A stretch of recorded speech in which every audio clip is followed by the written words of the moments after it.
Smart বাংলাদেশে সিস্টেমগুলো এখন আরও স্মার্ট। ভোটের দিনে ভোটার নাম্বার খোঁজা এবং সিরিয়াল নাম্বার খোঁজার দিন একবারই শেষ। এখন স্মার্ট বাংলাদেশ। আসুন দেখে নেই কীভাবে খুব সহজেই ভোটার তালিকা পাওয়া যায়। তো প্রথমে আমরা চলে যাব প্লে স্টোরে গিয়ে লিখব স্মার্ট ইলেকশন ম্যানেজমেন্ট বিডি। এরপরে এটা অ্যাপস একটাই থাকবে, এটা আমি ইনস্টল করে নিব। এরপরে একটু অপেক্ষা করতে হবে।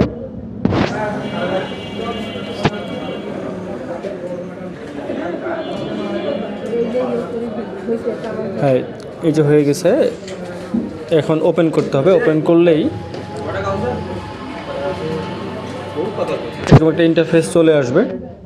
তো আমরা প্রথমে ন্যাশনাল পার্লামেন্ট ইলেকশন এখানে চলে যাব।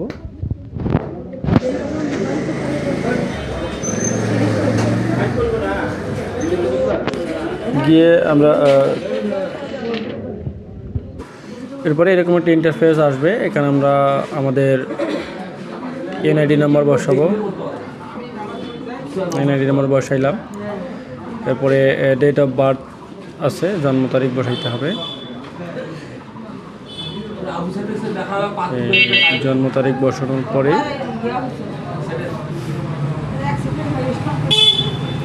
আমরা সার্চ বাটনে ক্লিক করব। সার্চ বাটনে ক্লিক করলেই আমাদের চলে আসবে।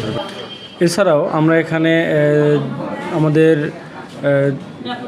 কোন আসনে আমার বাসা এবং কত আসন থেকে আমি ভোট দিচ্ছি, কোন আসন থেকে কতজন এমপি নির্বাচন করতেছেন, সবার তথ্যগুলো এখানে পাওয়া যাবে। তো আমি দিনাজপুর 4 আসনের ভোটার। তো আমি আমার দিনাজপুর 4 আসনের ভোট দেখতেছি। দেখেন টোটাল ভোট সংখ্যা 4,17,767 টোটাল ভোটার সংখ্যা। এবং এখানে পুরুষ ভোটার আছেন